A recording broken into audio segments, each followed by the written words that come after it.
اعوذ باللہ من الشیطان الرجیم بسم اللہ الرحمن الرحیم۔ آج کی ہماری گفتگو کا محور پارہ نمبر 11 ہے، جس کا آغاز ان لفظوں سے ہوتا ہے: یعتذرون الیکم اذا رجعتم الیہم قل لا تعتذروا لن نؤمن لکم قد نبأنا اللہ من اخبارکم۔ تمہارے لوٹنے کی دیر ہے، یہ لوگ پیش کریں گے، بہت سے عذر پیش کریں گے، انہیں کہہ دیجئے اب صفائی کی ضرورت نہیں ہے۔ قد نبأنا اللہ من اخبارکم، ہمیں خبردار کیا ہے تمہارے متعلق، اللہ ذوالجلال نے خبردار کیا ہے، اب وہی فیصلہ تمہارے بارے میں کرے گا۔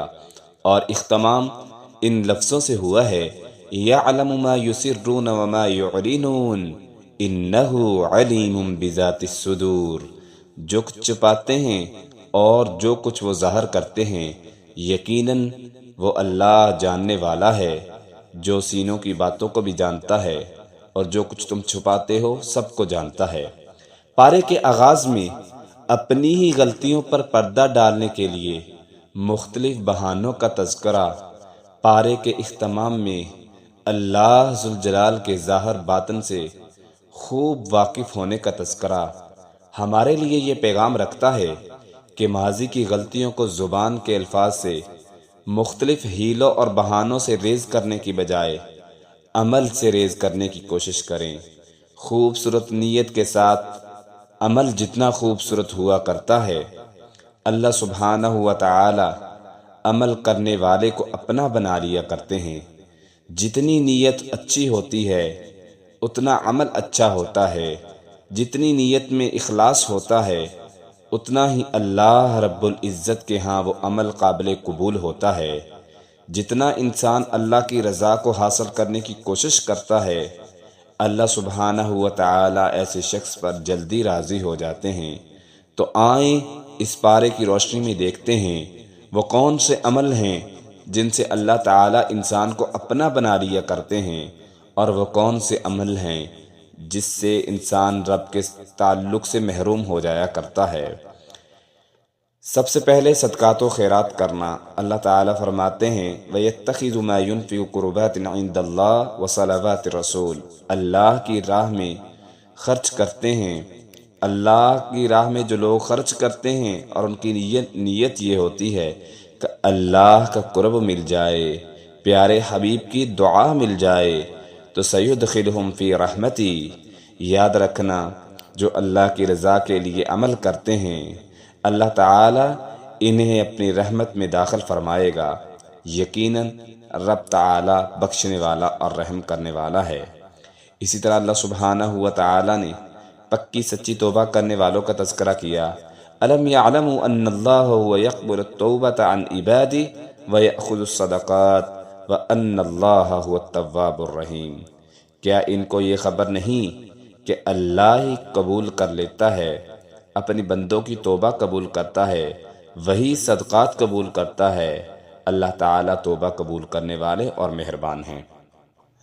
اللہ تعالیٰ نے توبہ کا ذکر کیا اور سورۃ توبہ کے نام پر اسی پارے میں 11ویں پارے میں ایک سورت نازل فرما دی۔ سورۃ توبہ کا آخری حصہ غزوہ تبوک کے بعد نازل ہوا۔ اس میں ان لوگوں کا تذکرہ ہے جو غزوہ تبوک میں شامل نہ ہو سکے۔ غزوہ تبوک سے پیچھے رہنے والے منافقین، غزوہ تبوک سے پیچھے رہنے والے دو قسم کے لوگ تھے۔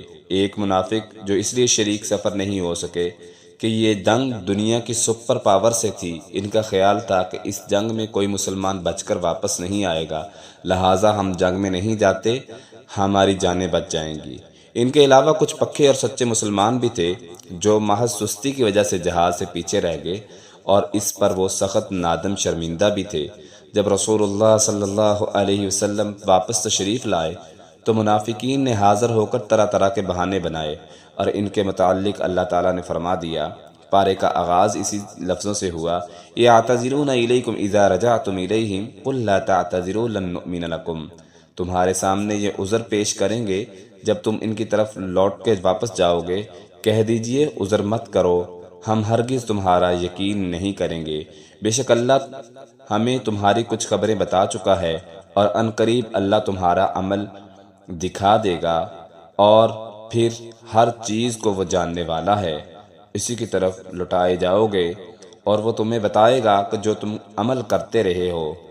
عنقریب وہ تمہارے لیے اللہ کی قسمیں کھائیں گے جب تم ان کی طرف واپس لوٹ کے جاؤ گے۔ رسول اللہ صلی اللہ علیہ وسلم کو کہا جا رہا ہے کہ یہ منافقین بہت سے عذر تلاش کریں گے، تو آپ نے ان کی باتوں میں نہیں آنا۔ ان کو اللہ تعالیٰ جانتا ہے جو وہ کرتے رہے ہیں، جو ان کے ارادے ہیں۔ ان کا ٹھکانہ جہنم ہے، اس کے بدلے جو وہ دنیا میں عمل کرتے ہیں۔ اسی طرح اللہ سبحانہ و تعالیٰ نے ایک مسجد زرار کا تذکرہ اس بارے میں کیا۔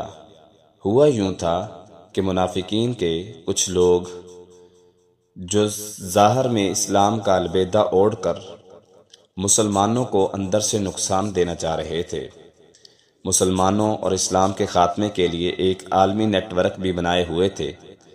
ان کی براہ راست روم کی عیسائی حکومت کے ساتھ روابط تھے۔ انہوں نے مسلمانوں کے خلاف سازشوں کے لیے مدینہ سے باہر قباء میں مسجد کے نام پر ایک سازشی مرکز قائم کیا تھا۔ رسول اللہ صلی اللہ علیہ وسلم کی خدمت میں حاضر ہو کر عرض کی، ہمارے گھر مسجد قباء سے کافی دور ہیں، بارش موسم خراب ہونے کی صورت میں ہمیں وہاں قباء میں جانا مشکل ہوتا ہے۔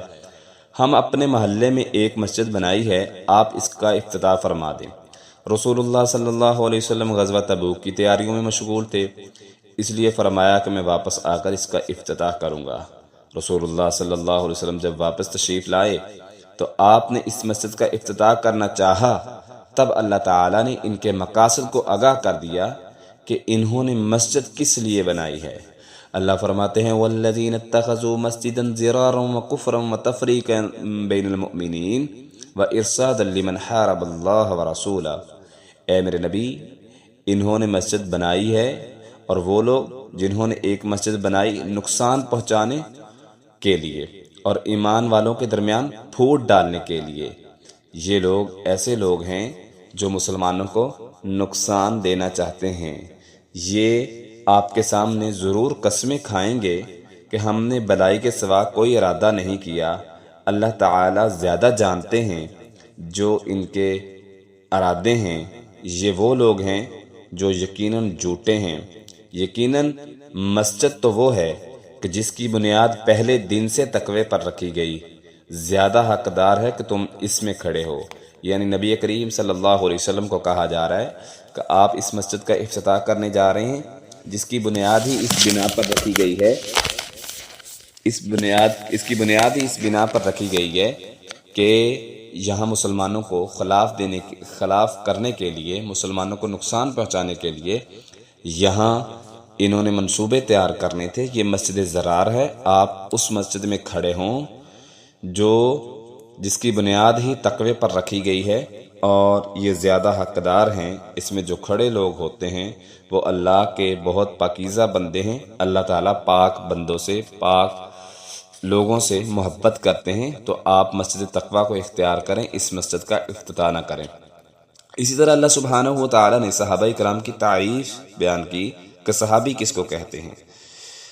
والسابقون الاولون من المهاجرين والانصار والذين اتبعوهم باحسان رضي الله عنهم ورضوا عنه۔ اور مہاجرین انصار میں سے سبقت کرنے والے سب سے پہلے لوگ اور وہ لوگ جو نیکی کے ساتھ ان کے پیچھے آئے، اللہ ان سے راضی ہو گیا اور وہ اس سے راضی ہو گئے۔ اللہ تعالیٰ نے ان کے لیے ہمیشہ ہمیشہ رہنے کے لیے نعمتوں والی جنتیں تیار کی ہیں۔ یہی وہ لوگ ہیں جو بڑی کامیابی پر فائز ہیں۔ صحابی کسے کہتے ہیں؟ جس نے ایمان کی حالت میں رسول اللہ صلی اللہ علیہ وسلم کو دیکھا ہو اور ایمان کی حالت میں ہی فوت ہوا ہو۔ اسی طرح اللہ سبحانہ و تعالیٰ نے غزوہ تبوک میں پیچھے رہ جانے والوں کا تذکرہ کیا ہے۔ صحابہ کرام میں سے کچھ لوگ محض سستی کی وجہ سے غزوہ تبوک میں شامل نہ ہو سکے۔ وہ اپنے کام پر اس قدر نادم تھے کہ ان میں سے کچھ رسول اللہ صلی اللہ علیہ وسلم کی خدمت میں حاضر ہوئے اور معافی کی درخواست کرنے کی بجائے جب آپ واپس آئے تو مسجد کے ستونوں کے ساتھ خود کو باندھ لیا کہ ہم اللہ کے مجرم ہیں، اگر وہ ہمیں معاف کرے گا تو ہم خود کو آزاد کریں گے، ورنہ اسی طرح ہم بھوکے پیاسے ستونوں کے ساتھ خود کو باندھ لیا ہے، اسی طرح مر جائیں گے۔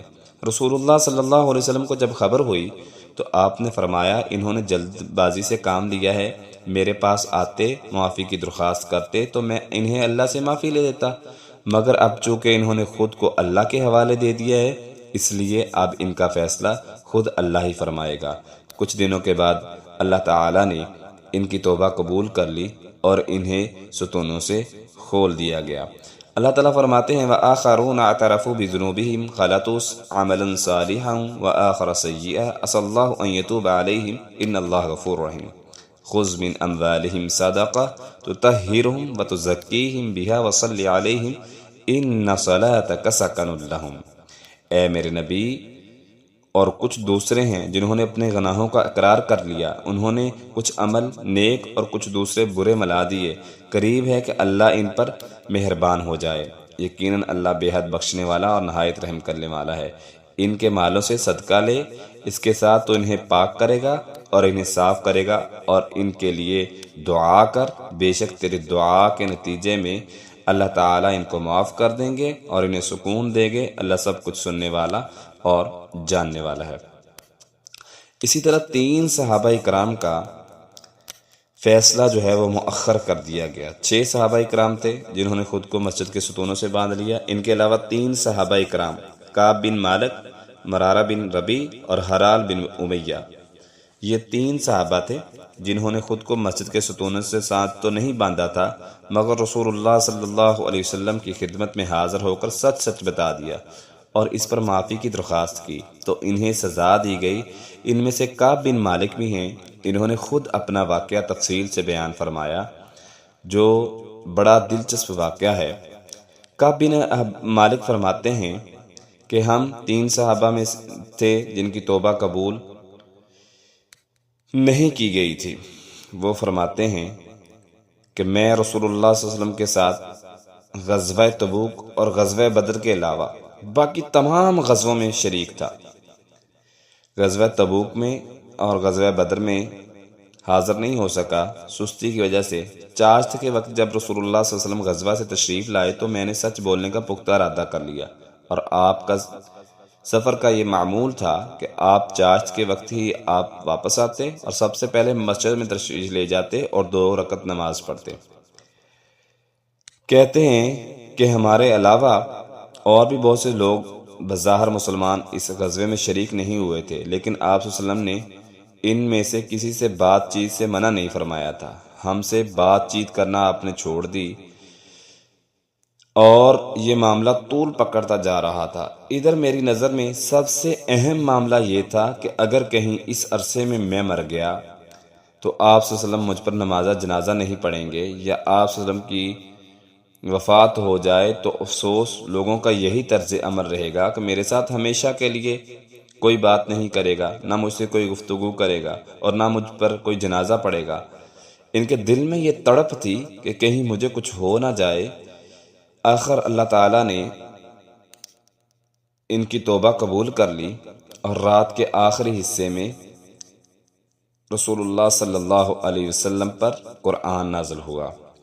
نبی کریم صلی اللہ علیہ وسلم نے نماز فجر پڑھانے کے بعد ہماری توبہ قبول کرنے کی بشارت دی کہ اللہ نے تمہاری توبہ قبول کر لی ہے۔ نبی کریم صلی اللہ علیہ وسلم جب یہ خوشخبری سنائی تو آپ کا چہرہ مبارک منور ہو گیا جیسے چاند کا ٹکڑا ہو، اور جنہوں نے معذرت کی تھی ان کی معذرت قبول بھی ہوئی۔ ہم 3 صحابہ کا معاملہ بالکل مختلف تھا۔ اللہ تعالیٰ نے ہماری توبہ قبول ہونے کے بعد وحی نازل فرما دی تو اس آیت مبارکہ کو اللہ نے بیان فرمایا وَعَلَى الثَّلَاثَةِ الَّذِينَ خُلِّفُوا حَتَّى إِذَا ضَاقَتْ عَلَيْهِمُ الْأَرْضُ، اور ان تینوں پر جو موقوف رکھے گئے تھے یہاں تک کہ جب زمین ان پر تنگ ہو گئی تھی، یعنی جب صحابہ کرام نے بولنا چھوڑ دیا، نبی کریم صلی اللہ علیہ وسلم نے کلام کرنا چھوڑ دی، تو صحابی کہتے ہیں ہمیں ایسے لگ رہا تھا کہ جیسے ہم پر زمین تنگ کر دی گئی ہے۔ اللہ تعالیٰ نے انہی الفاظ کے ساتھ قرآن مجید میں فرمایا کہ یہاں تک جب زمین ان پر تنگ ہو گئی تھی، باوجود اس کے کہ یہ فراخ تھی، یعنی زمین کھلی ہی تھی، زمین فراخ تھی، لیکن نبی کریم صلی اللہ علیہ وسلم کا کلام نہ کرنا ان کے لیے یہ اتنا بھاری اور مشکل فیل ہو رہا تھا۔ صحابی کہتے کہ ہمیں ایسے لگ رہا تھا جیسے ہم پر زمین تنگ کر دی گئی ہے اور ہماری جانیں نکلنے والی تھی۔ رسول اللہ صلی اللہ علیہ وسلم ہم سے کلام نہیں کر رہے تھے تو یہ رو رو کے اللہ تعالیٰ سے دعائیں کرتے، تو اللہ تعالیٰ کہتے ہیں کہ ہم نے ان کی توبہ کو قبول کر لیا۔ ان اللہ هو التواب الرحیم، بے شک اللہ تعالیٰ یقیناً توبہ قبول کرنے والے اور نہایت رحم کرنے والے ہیں۔ اسی طرح اللہ تعالیٰ نے رسول اللہ صلی اللہ علیہ وسلم کی مومنوں کے ساتھ شفقت اور محبت کا تذکرہ بیان فرمایا۔ لقد جاءکم رسول من انفسکم عزیز علیہ ما عنتم حریص علیکم بالمؤمنین رعوف الرحیم، بے شک تمہارے پاس ایک ایسا رسول آیا ہے جو بڑا ہی حریص ہے اس بات پر، بڑا ہی کوشش گار ہے اس بات پر کہ تم مشقت میں نہ پڑ جاؤ، وہ بہت بڑا حرص رکھنے والا ہے۔ نبی کریم صلی اللہ علیہ وسلم کو حسرت کس چیز کی تھی؟ آپ کی خواہش یہ تھی کہ یہ لوگ، نبی کریم صلی اللہ علیہ وسلم حریص اس بات کے تھے کہ یہ لوگ جہنم سے بچ جائیں اور اللہ کی جنت میں داخل ہو جائیں۔ آپ صلی اللہ علیہ وسلم مومنوں پر بہت شفقت کرنے والے تھے اور بہت ہی مہربان تھے۔ اللہ تعالیٰ نے اپنے نبی کی یہ صفات قرآن مجید میں بیان فرما دی۔ اسی طرح اس پارے میں سورہ یونس ہے۔ سورہ یونس مکی صورت ہے جو رسول اللہ صلی اللہ علیہ وسلم پر قیام مکہ کے آخری دور میں نازل ہوئی۔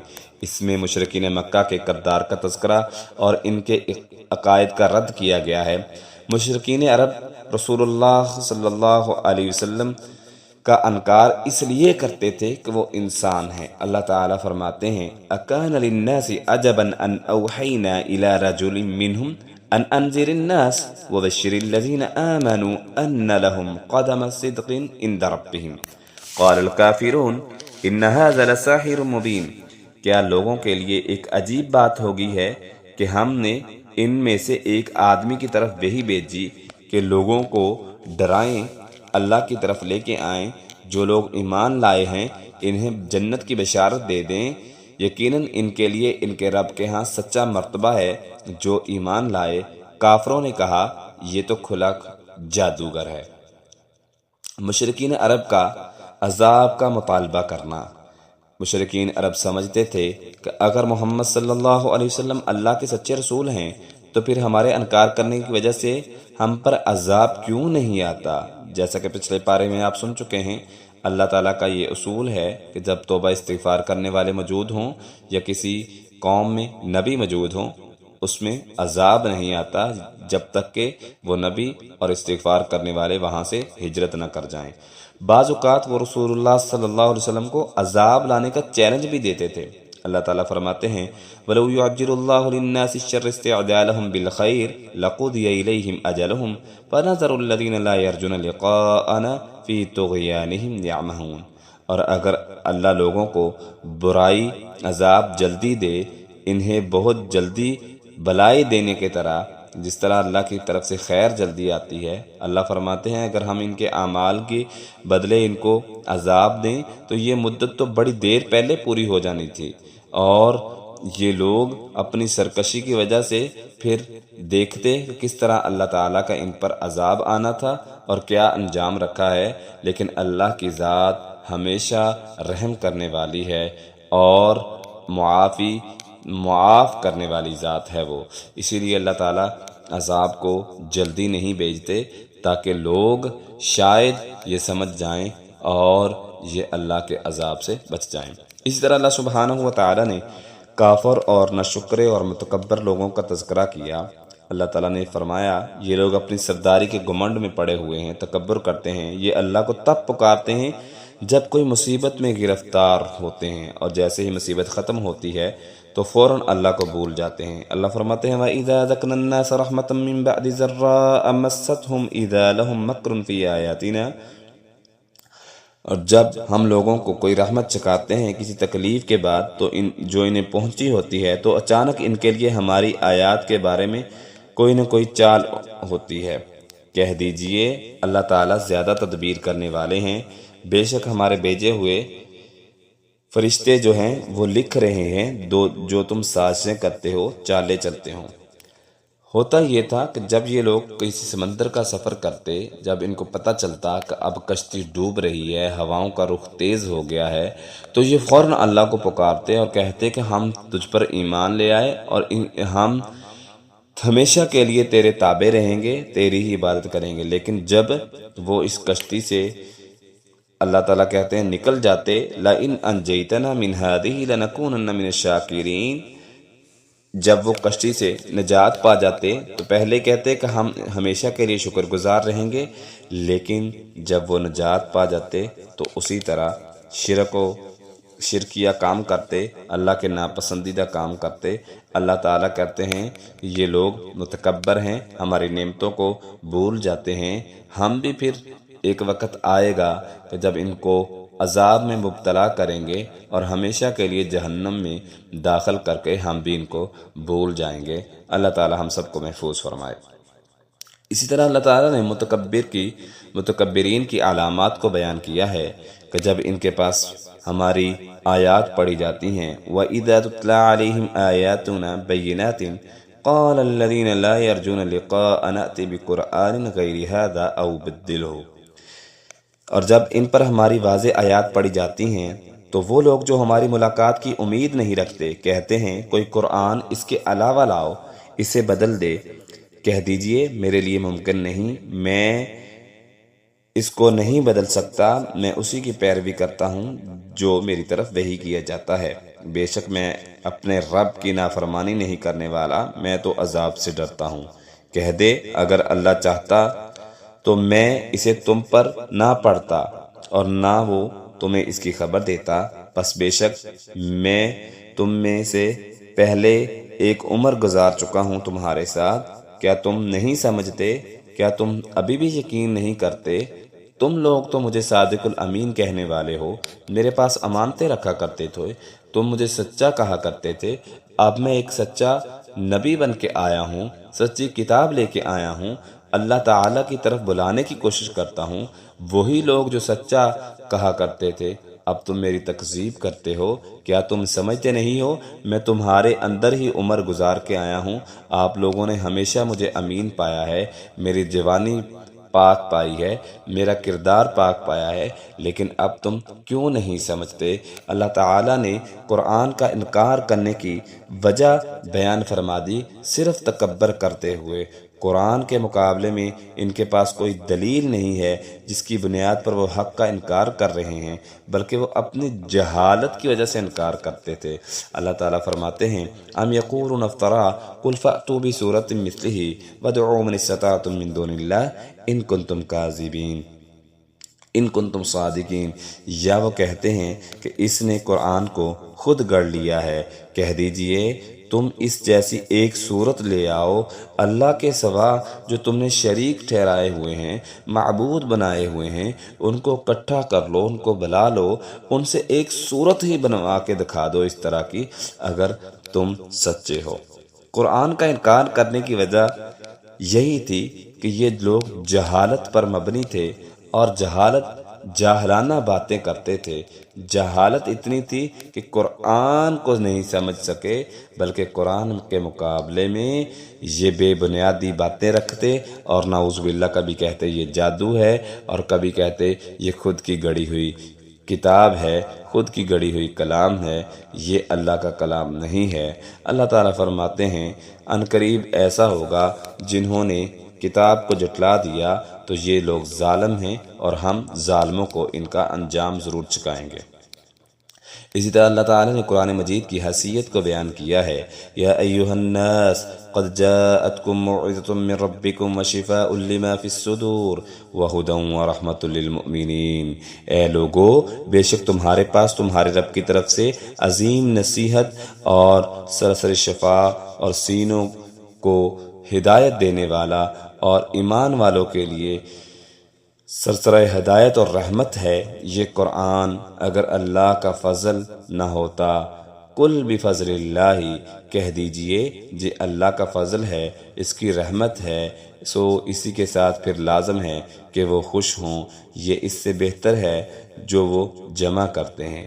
یعنی اللہ تعالیٰ نے بہت احسان کیا ہے کہ قرآن مجید عطا کر کے اپنی رحمت دکھا کے اپنا فضل کیا ہے کہ تمہیں آخری نبی دیا اور آخری کتاب تمہارے نبی پر نازل فرمائی، اور اس کتاب نے ہر چیز واضح ہے۔ یہ کتاب رحمت ہے مومنوں کے لیے، یہ کتاب ہدایت کا منبع اور مصدر ہے مومنوں کے لیے، یہ کتاب شفا ہے مومنوں کے لیے۔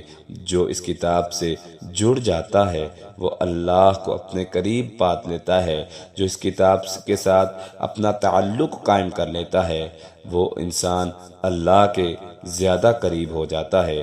جو اس کتاب مبین کو پڑھ لیتا ہے وہ رحمت کو حاصل کر لیتا ہے، وہ اللہ کے فضل کو اکٹھا کر لیتا ہے، وہ ہدایت یافتہ بن جاتا ہے، وہ شفا یاب ہو جاتا ہے جو اس کتاب کو پڑھتا ہے اور سمجھتا ہے۔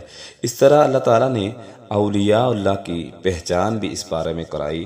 ہمارے ہاں اولیاء اللہ کا مقام مرتبہ بیان کیا جاتا ہے، پھر چند مخصوص صوفیہ کو اولیاء اللہ ثابت کرنے کی کوشش کی جاتی ہے، جس سے ایک عام مسلمان یہ سمجھتا ہے شاید اولیاء اللہ کا کوئی خاندان ہے اور وہی اولیاء بن سکتے ہیں۔ میں اس مقام پر نہیں پہنچ سکتا، انہیں یہ نہیں بتایا جاتا کہ اولیاء اللہ ہیں کون۔ اللہ تعالیٰ کی یہ بندے ہیں اور اللہ تعالیٰ نے ان کی صفات اپنی کتاب نے واضح طور پہ بیان فرما دی۔ الا ان اولیاء اللہ لا خوف علیہم ولا هم یحزنون، سن لو بے شک اللہ کے دوست ان پر نہ کوئی خوف ہوگا اور نہ وہ غمگین ہوں گے۔ کون ہیں دوست اللہ کے؟ الذین آمنوا وکانوا یتقون، جو ایمان لانے والے ہیں، اللہ پر ایمان اور کتابوں پر ایمان، آخرت پر ایمان، قیامت کے دن پر ایمان، اچھی بری تقدیر پر ایمان، اللہ کے ساتھ وہ شرک نہیں کرتے، کسی کو شریک نہیں ٹھہراتے، وَقَانُوا يَتَّقُونَ، اور وہ اللہ سے ڈرتے ہیں۔ اللہ فرماتے ہیں اولیاء اللہ تو یہ ہیں جو ایمان لانے والے ہیں اور ہر معاملے میں اللہ سے ڈرتے ہیں۔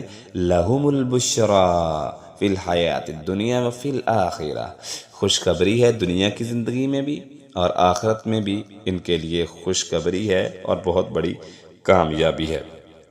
اسی طرح اللہ سبحانہ و تعالیٰ نے سابقہ اقوام کا تذکرہ کیا سورت نوح علیہ السلام کی اور سیدنا موسیٰ علیہ السلام کی قوم کا بطور مثال تذکرہ کیا ہے۔ جب سیدنا نوح اور سیدنا موسیٰ نے انہیں دعوت دی تو انہوں نے تکبر کی وجہ سے انبیاء اکرام کی دعوت کا انکار کر دیا۔ اسی طرح اللہ سبحانہ و تعالیٰ نے یہ بھی بیان فرمایا ثم بعثنا من بعدهم موسیٰ وہارون الی فرعون وملئہ بآیاتنا فاستکبروا وکانوا قوما مجرمین۔ ایک متکبر شخص کا تذکرہ فرمایا جو اپنے آپ کو انا ربکم الاعلی کہنے والا، میں سب سے بڑا رب ہوں۔ اللہ تعالیٰ فرماتے ہیں کہ جب اس نے انبیاء کا انکار کیا، نبی کا انکار کیا، تو پھر ہم نے ایسا غرق کیا فَالْيَوْمَ نُنَجِّيكَ بِبَدَنِكَ لِتَكُونَ لِمَنْ خَلْفَكَ آیَةً۔ اللہ فرماتے ہیں ہم نے سمندر میں ہماری قدرت دیکھیں، اسی سمندر سے موسیٰ پیغمبر کو پار کیا اور ماننے والوں کو پار کیا، اسی سمندر میں اللہ تعالیٰ نے اپنے دشمن کو مارا اور کہا آج ہم تیرے بدن کو خالی جو ہے وہ نشانی بنا کر چھوڑیں گے تاکہ تو پیچھے والوں کے لیے نشانی بن جائے، بے شک بہت سے لوگ ہماری نشانیوں سے غافل ہیں۔ اسی طرح اللہ سبحانہ و تعالیٰ نے قوم یونس کا تذکرہ کیا۔ اللہ تعالیٰ کا یہ اصول ہے کہ افراد اور اقوام کے لیے توبہ کا دروازہ اس وقت تک کھلا رہتا ہے جب تک ان کے سامنے موت کے آثار واضح نہ ہو جائیں۔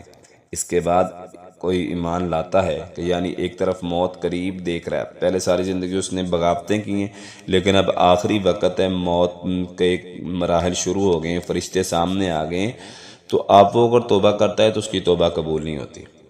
آخری وقت میں انسان کی توبہ قبول نہیں ہوتی۔ ہمارے ہاں یہ کنسیپٹ پایا جاتا ہے جی ساری زندگی بغاوتیں کر لو اور جب فرشتہ آئے تو اس وقت بندہ کہے کہ میں توبہ کر لوں گا، اس وقت انسان کو مہلت نہیں دی جاتی۔ اللہ فرماتے ہیں فرعون کا واقعہ بیان کر کے، فرعون کا تذکرہ بیان کر کے کہ یہ لوگ ساری زندگی بغاوتیں کرنے والے تھے لیکن جب موت کا وقت آیا تو کہتا ہے قال آمنت أنه لا إله إلا الذي آمنت به بنو اسرائیل وأنا من المسلمین۔ اللہ نے کہا الآن وقد عصیت قبل وكنت من المفسدین۔ اس نے کہا جب موت کا وقت آیا، مرنے لگا، سمندر میں غرق ہونے لگا، تو کہتا ہے اب میں ایمان لاتا ہوں بنی اسرائیل کے رب پر اور میں مسلمان ہوتا ہوں۔ اللہ فرماتے ہیں الآن وقد عصیت، اب نہیں، اب تو موت سامنے دکھ رہی ہے، اب تو کہہ رہا ہے کہ میں مسلمان ہو رہا ہوں، نہیں، اب نہیں، اب وقت ختم ہو چکا ہے توبہ کا، اب وقت ختم ہو چکا ہے توبہ کا،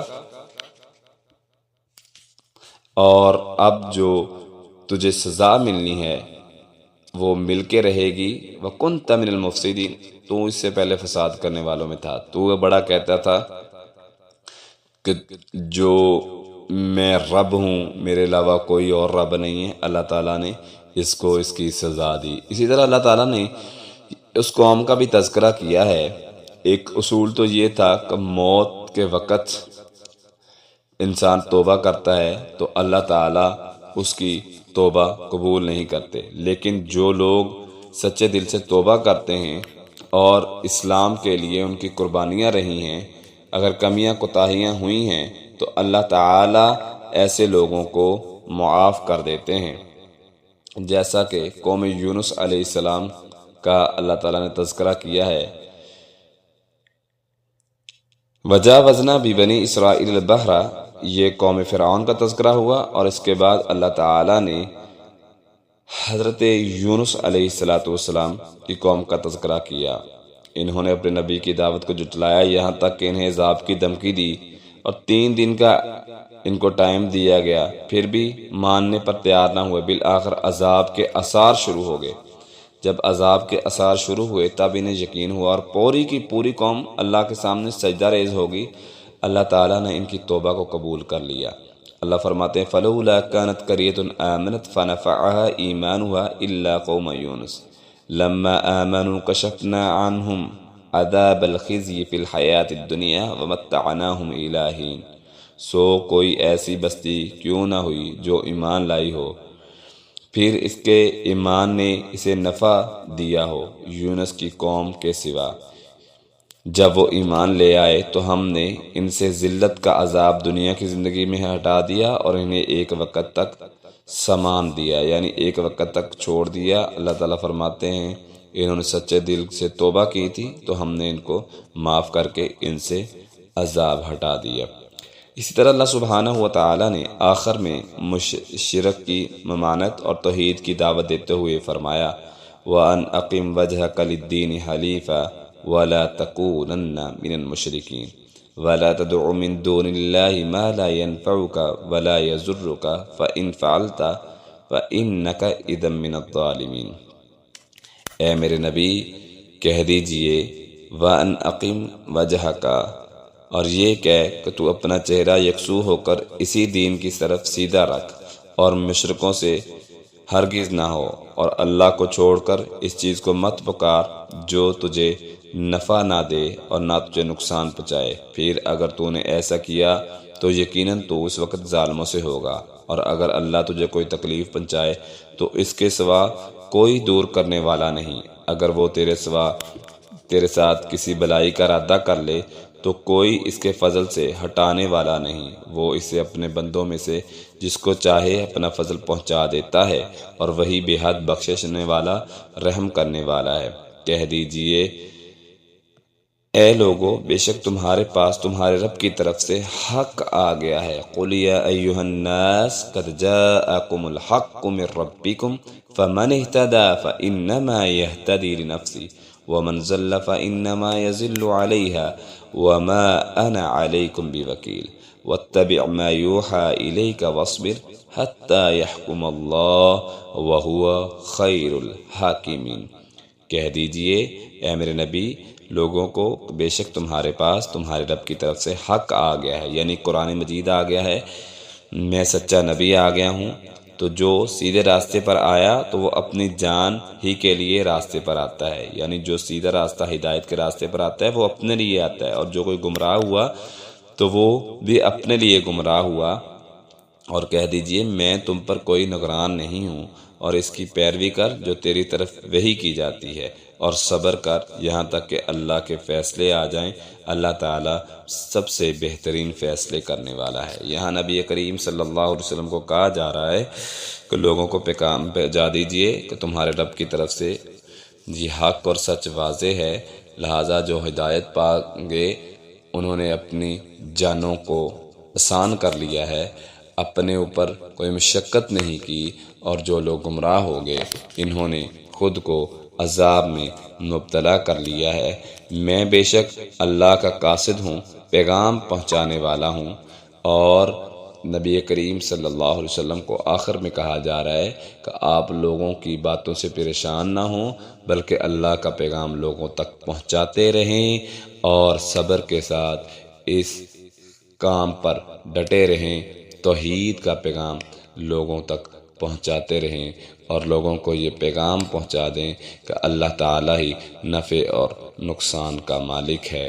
الہ العالمین ہم سب کو سمجھ کر عمل کرنے کی توفیق عطا فرمائے۔